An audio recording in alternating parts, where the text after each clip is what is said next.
Hello there, so why are swing beat songs hard to map? It's a common question I hear from new mappers and a question I had when I was starting out. New mappers find something about songs with swing beats more confusing than ordinary straight beat songs, and in this video we'll go over what I think are potential reasons for that.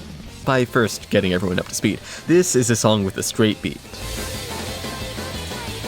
Notes are on white, red, and blue ticks. Now, this is a swing beat.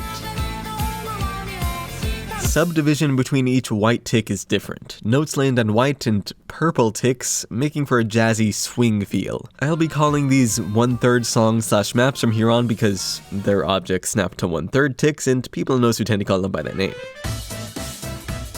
1/6 songs like this may cover different timeline ticks, but mapping-wise they're functionally the same as 1/3 songs. They have the same note subdivision and emphasis points at a doubled BPM, so I'll just be grouping them with 1/3 songs too. And one more thing I forgot to mention, what I'll be leaving out from this video is the easy kind of 1/3 snapping songs to map. The kind that's actually just a 6/8 or similar time signature. Mapping-wise, a lot of these are just ordinary songs with groupings of 3, meaning they're not what new mappers struggle with. Anyway, we on the same page now? Good. So again, what makes 1/3 songs hard to map? 1324. This old video of mine generalizes a part of music theory that dictates the importance of sounds. The first beat of a measure is the most important, followed by the third beat, then the second and fourth are equally less important. And that idea scales with any timeline segment, most easily recognizable by the colors of timeline ticks in a single beat. Between white ticks on a 1/3 song though, this concept is applied as 1-3-2. The first beat is the most important, followed by this tick, and the one in the middle is the least important, often lacking a sound in the music at all. This is what defines the swing beat and also what limits rhythm possibilities. For example, the most common ways people handle this default 1/3 rhythm would be this, and if the song is intense enough to support overmap slider tails, this. These three rhythms are in practically every 1/3 map, and often that's all a song will really support, making for some of the most uninteresting rhythm possible and leading to the mapper struggle of, how do I even make my map fun? Syncopation, which I'll call irregular points of emphasis in a song, is what makes rhythm on most maps shake off the repetitiveness. For whatever reason though, prominent syncopation just isn't as common on 1/3 songs, and when it does happen, it isn't always easy to map. Like, look at any syncopation in a straight beat song. Expected emphasis is on white ticks, so the red tick vocal here is syncopated. In this case, I could start a slider here and end it on the white tick. Perfectly acceptable rhythm that doesn't break the intensity of the map. Transfer that idea to a 1/3 song and you get this, which doesn't have quite the same feel to it. The gap can be appropriate if that's what you're going for, but it breaks the feeling of fluidity that filler rhythm brings. You could overmap the next object to fix that, but that can undermine the importance of the next sound. In more cases, a longer slider instead does work, but can also feel weird if the sound being skipped over is more important than the slider's endpoint. Of course, that isn't to say none of those are effective. I've seen maps that handle them great, and I've done all of them myself. Yet they just don't compare to the ease with which syncopation can be mapped and feel natural in straight beat songs.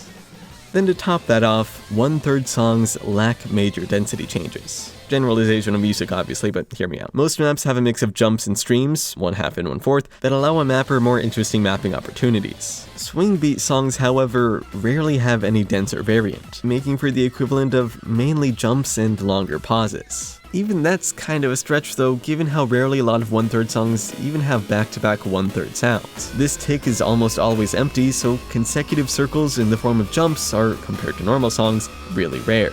So to sum all that up, when it comes to 1/3 songs, limited rhythm choice is one of the biggest obstacles for new mappers because of how hard it can be to create something engaging to play. And rhythm isn't the only problem.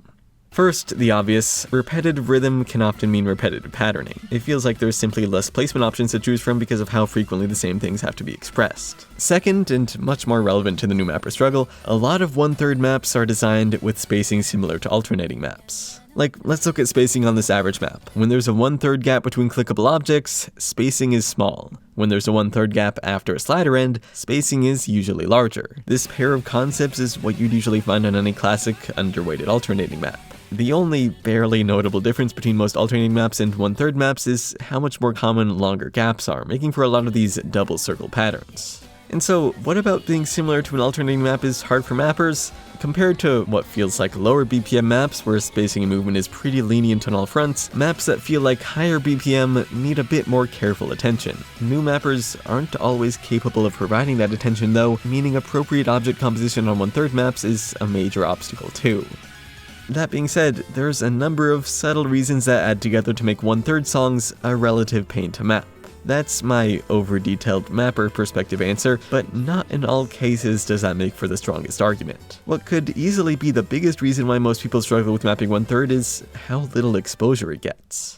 In the 9 months since the year began, there have been about 1,500 standard Osu mode maps ranked. Only 41 of those are primarily 1/3 songs. That's about 2.5% of the year's ranked maps, which should tell you that the average player turning mapper doesn't give 1/3 maps a lot of screen time. And depending on how you learn or advance your mapping, that can have downsides.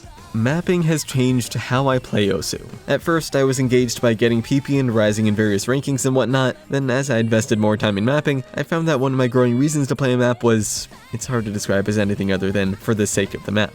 I wanted to see a lot of maps, feel how their arrangements worked, and whether they interested me with the music in mind.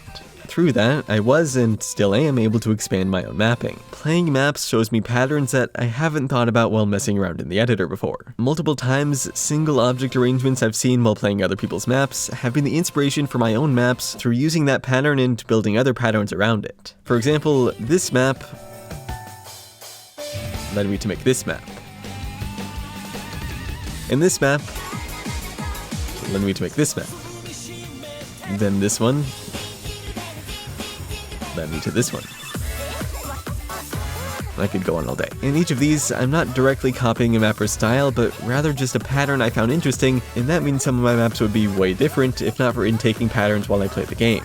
1/3 maps have their own conventional design ideas, but because they're less common, it's harder to come across any of their patterns, and this is part of why new mapper pishifat found it hard to map 1/3 songs. My learning process for this was extremely gradual. All my earliest swing maps were as simple and as safe as possible because I didn't really know what was acceptable. I tolerated how boring they were, but also received criticism for being too conservative, which led me to try expanding my choices. Skystar's rendition of Hajimete Girls played a role in that. It was one of my favorite maps years ago and caused me to think about 1/3 mapping differently than I had before.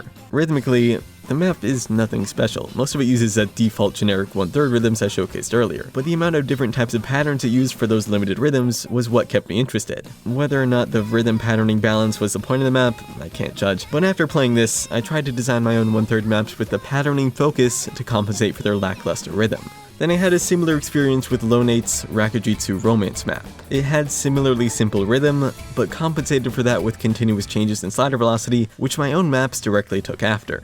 As I continued playing more maps and became more comfortable with 1/3 object composition, I diversified my 1/3 rhythm composition too, as seen most clearly in one of my more recent 1/3 maps. This one uses a lot of the abnormal syncopation rhythms I described earlier, plus I tried to focus a lot on patterning like in Hajimete Girls, and I tried to follow the same slider velocity concept as Rakujitsu Romance, none of which I would have considered if not for playing and growing accustomed to a ton of different 1/3 maps prior. So overall, there is no secret to easily mapping 1/3. I doubt anyone thought there was. Learning the repeated patterns behind these maps by exposure through playing a lot of them has taught me how to better handle them in the editor though. If you're a new mapper who thinks 1/3 is hard, chances are it could help you too. At least try mapping something first though. But yeah, thanks for watching and I'll see you next week.